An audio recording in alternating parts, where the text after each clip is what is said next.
one of the cornerstones of this budget is Medicaid expansion. We heard about this repeatedly at our budget hearings. People desperately want this. 70% of people polled desperately want Medicaid expansion. Not just because we have 82,000 Wisconsinites that could get affordable, quality health care, but because this investment allows us to save $324 million state dollars, save state dollars, cover more people with health care, and attract $1.6 billion needed federal dollars into our state. And with that money, we then can make incredible investments in our communities and in families and in our children. And so all of this new money coming into our state in this Medicaid budget and in the Department of Health Services budget is used to expand services for not just people in Medicaid, but for people all over this state in critical areas that we know we have shortages in mental health coverage, in dental coverage, in addiction coverage, which we know is a crisis in our state. So for my Republican colleagues to continue to ignore the will of the people and behave in such a fiscally irresponsible way, and this is fiscally irresponsible to do this, is absolutely unacceptable. Had they done the right thing in 2014, we could have had $1 billion in state savings. $1 billion in state savings. We could have fixed our roads. We could have funded education with that. And we would have attracted $2.7 billion in federal funds if my Republican colleagues had done the right thing in 2014. Today, we are again calling on them to do the right thing, to do the thing the people want. This is the people's budget. This is not the politicians' budget. This is the people's budget. And we are calling on our Republicans colleagues, once again, we're calling on them to listen to the people of this state, to do the right thing, to save lives, to make the investments that our state needs to thrive. Thank you.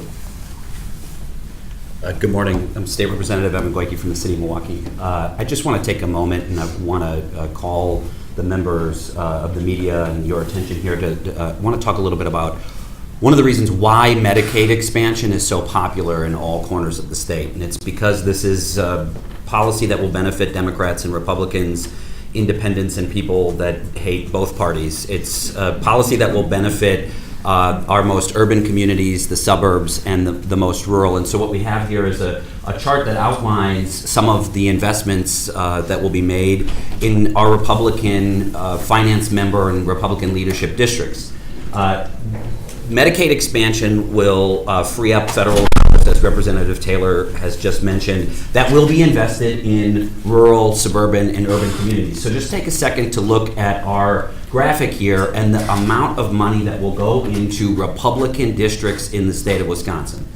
It is time, and I'm calling on the media today, right now, to get an answer of each of these members. It's not good enough just to have a tweet from Robin Voss or one pre-written statement from John Nygren. I want to know where Howard Markline or Luther Olson stands, and they need to have an answer for why they are rejecting $100 million plus in investment in their districts. And this isn't just about the people that will receive coverage from the expansion of Medicaid. These dollars don't just go to people on Medicaid. They go to the health systems that provide addiction services, mental health services, nursing homes, dentists, etc. So what will happen with these investments is people in these districts will be paid more for the services they provide. What happens when nursing home professionals get paid more is they spend more.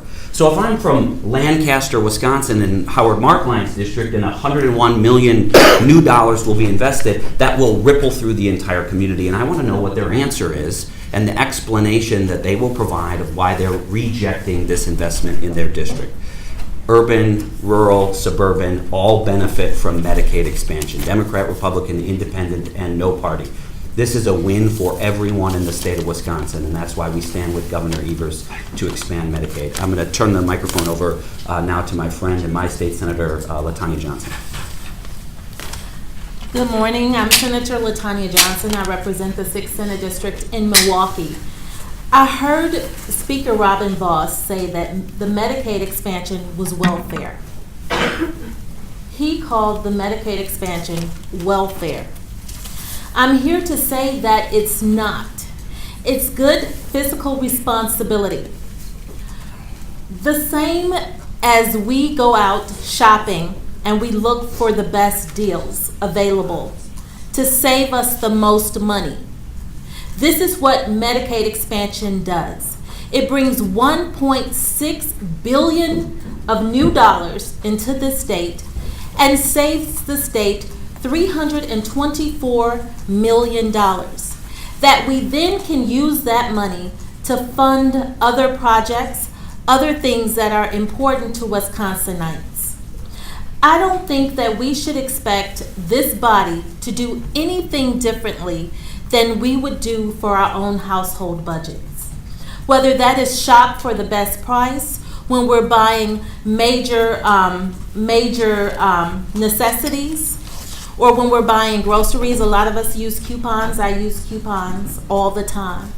And then I use that money to purchase other necessities for my home. That's what the governor's budget with Medicaid expansion is doing for Wisconsinites. We're utilizing money that belongs to you, the taxpayers. We're bringing those additional dollars into the state, and then we're saving you $324 million of your own money. Robin Voss doesn't get to tell us whether we need this money or not, or whether we should take it. It's ours. It belongs to the taxpayers. That's why it's so important that we use this money to invest in other important aspects that are needed in Wisconsin.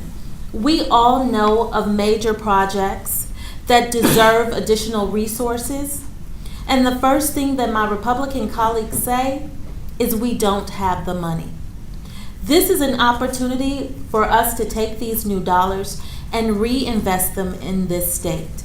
And I would expect my Republican colleagues to understand that and to do no less than accept the governor's budget when it comes to Medicaid expansion. Now I will turn it over to Senator Erpenbach. Thank you, and good morning. Just want to read off a list here of not taking the Medicaid expansion. It's not just about Badger Care, although Badger Care is extremely important. We're talking about access to behavioral health, including crisis intervention. We are talking about preventing childhood lead poisoning. We are talking about increasing access to dental services. We're talking about enhancing Medicaid benefits and services to support the new community health benefit programs, increasing funding for physicians, dementia care specialists.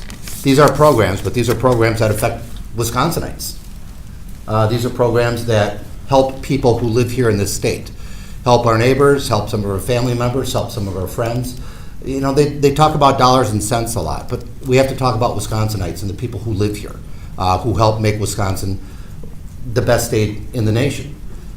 There are times when people need help. There are times when people do rely on safety net programs. It doesn't happen all the time, but that doesn't mean we should be taking it away. And the idea that the first vote we're going to be taking today on a Republican motion to blow a $1.4 billion hole in this budget is so absolutely fiscally irresponsible. And the Republicans, when it comes to the Medicaid expansion, they're out of excuses to try and figure out how not to take it. Today is the day we should take the Medicaid expansion. Governor Evers has done a responsible thing. He's done a compassionate thing. He's done a great thing for Wisconsin by taking the money and reinvesting it, leveraging even more federal dollars to the state of Wisconsin. And as LaTanya said, bottom line, it's our money. It belongs to Wisconsin. And we've been saying no time and time and time again. And we're out of a lot of money. As a result, Wisconsinites, real people living in this state, are at risk because of the decisions the Walker administration has made over the last 8 years, and apparently a decision that may be made today by the Republican majority. It is time to recognize that there are people in this state who are poor. It's time to recognize that there are people who are poor and need a little bit of help. And by denying them access to affordable health care, on top of saying no to an increase in the minimum wage, you can draw your own conclusions, but in my mind, if you're poor in Wisconsin, good luck. under the Republican budget. Good luck. The idea of us providing opportunities for everybody who chooses to take them is still a real thing in my mind, but apparently not to the Republicans who represent the majority here in the state legislature. So again, we have an opportunity today. There's still time for people to contact their legislators. And if we move forward by blowing a hole in the budget like the Republicans are proposing to do, I'm real curious as to see where they're going to backfill to save these programs that help real Wisconsinites on top of paying for K-12 education, which is a priority in this budget as well. So with that, we'd be happy to answer any questions that you have. Assuming they follow through with what everybody expects them to do today, what do you do next to try to get this, to get some kind of compromise approved before the budget's signed? Governor Evers has made it extremely clear his door is open, has been open, and will continue to be open. If the Republicans don't like this, then we need to know what they do like. We need to know where they do want to sit down and talk about this. But just saying no to the Medicaid expansion and walking away from some folks who need some help here in the state is not going to cut it. Governor Evers again has made it very, very clear that throughout the budget process, the door's open. Let's sit down and talk and try and find a way to agreement on these issues. Are Democrats open to some sort of a compromise on Medicaid expansion, some sort of an expansion in a different fashion than what the governor proposed? It's hard to answer that because all we're hearing is no. No's not a compromise. No is not a place to start. No is irresponsible, reckless, all of those words. So it's hard to negotiate with someone who just says no. You know, we want these federal dollars, this 1.6 federal dollars. This is our money. We're 37th in the nation getting federal funds. If there's another way to expand health care, save money, and attract these federal funds, you know, we're all ears. We haven't heard a word of any potential. The way the Republicans chose to expand Medicaid, they did a partial expansion which didn't attract a dime of federal money. No other state did what they did. No other state. No other state is doing what Wisconsin did with Medicaid. So, you know, we want the money, we want these programs, we want to help the people of the state, and that's what the people of the state want. When you guys rolled out that poster last week, you said you were confident that you could negotiate with John Nygren, with Speaker Voss. Have you spoken with them at all since that point? Yes, we did meet with Representative Nygren. We did indicate to him that, you know, we want to reach agreements on key issues. He did not seem ready at that point. Even in What's Up Today, in the papers that we have today, we weren't able to get a clear sense of are there issues that we can agree on in these, you know, pretty simple papers.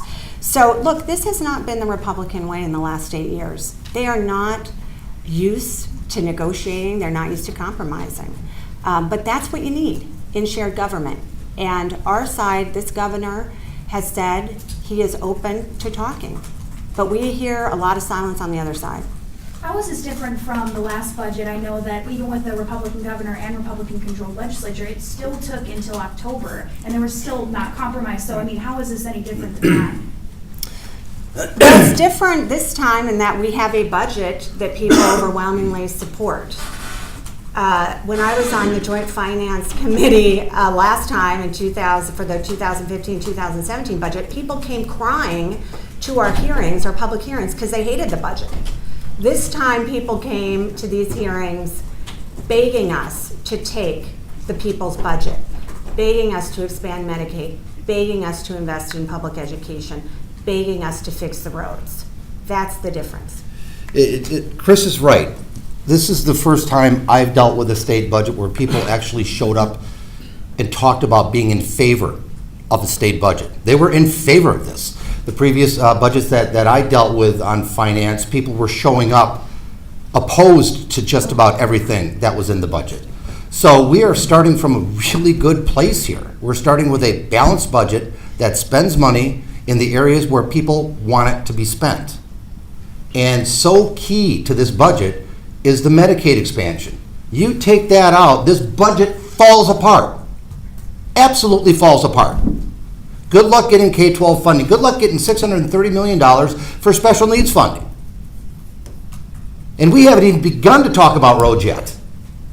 So in the end, what the governor has done with this budget after going around the state right after he was elected.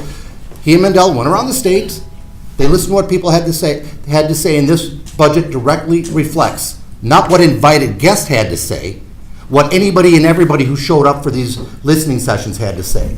So again, if that Medicaid expansion is gone and is not put back into the budget, this budget falls apart, and it's not on Tony Evers.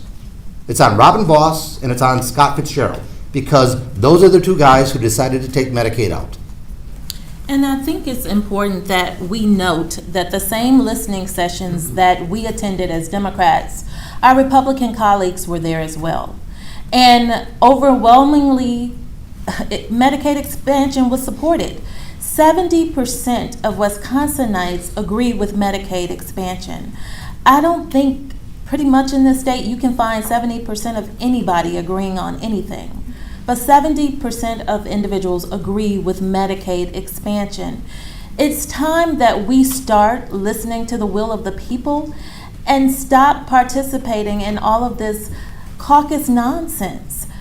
The longer people are uninsured in this state and underinsured, the longer that this state will continue to see the health disparities that we see in my district, in Representative Golke's district.